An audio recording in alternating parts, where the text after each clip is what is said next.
د کبیر افریدي رستورانت بند شو سیدا ګوره وجه صدقه یاد ساتي ښا زمونږ د ملک نه دی الله دې مونږ باندې رحم وکړي په بینک باندې کو پیسې را لېږي ډېرې پیسې په بینک باندې را لېږي دا خلک ولې په ونډې باندې پیسې را لېږي سیدا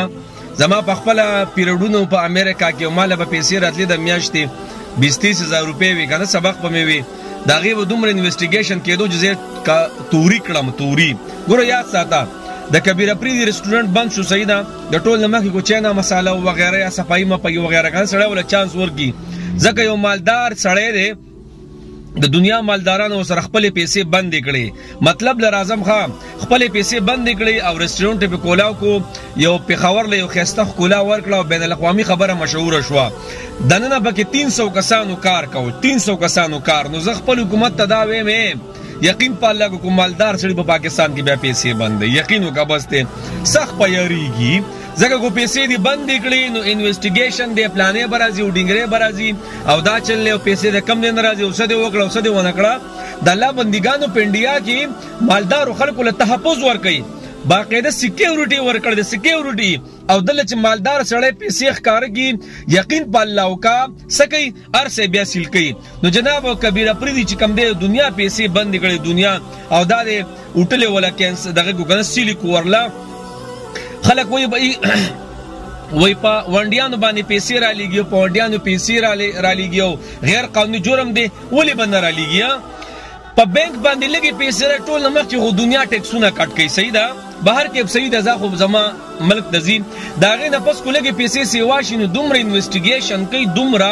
چې سور زمخ کې ما دا بانک ولا سره خلو واله الګه مې زه پیرډونه اخلم او تا د پته چې دا غي پیسې راځي بیا هم تمام ته پوسونه کې او مړه دا وکاو دا په دا را لاشنادي کار راوړو دا پلان او ډینګو مړه مې قسم نه مې کو زما وس کې دینو ما به خپل شاګردان ته وی چې مال پیسې په ونډې باندې را لګي ولی دومره مې وچیړي دا خپل خلک دومره مې وچیړي نو جناب په دې کې به سرمایدار کس پیسې څنګه روباسي هغه په پاکستان کې پیسې څنګه انویسټمنټ وکي زما روزګار به بیا تفشیش کیږي خو ته پته ده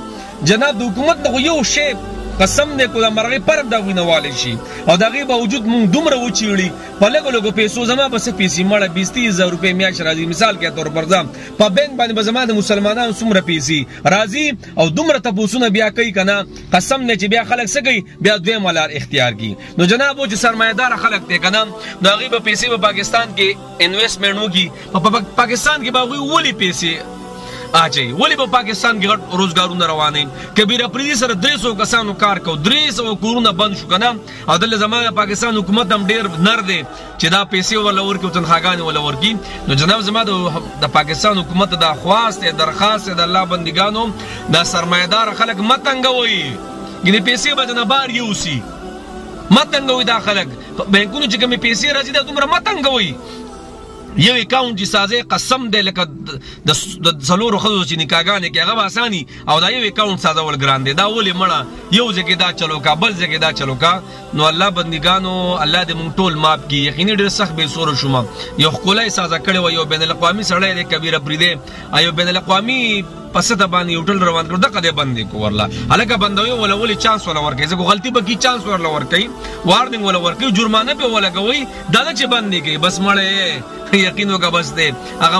مالدار خلک به ډب پیسې بارو باسي په بار ملکونو کې به انویسټمنټ وکي او موته به د قمار ادارې ته ناسي بس الله دې موږ باندې رحم وکړي یقین وکړه بس دې په هر ځای کې چړل دي ځکه خدا خلک دویم نمبر لار اختیار کی کنه د ونډیانو کار شروع کی پیسې پټکی یو ځای کې بل ځای کې پټ کار شروع کی په خپل نوم باندې لیسنس نه سادي په بلی شروع کی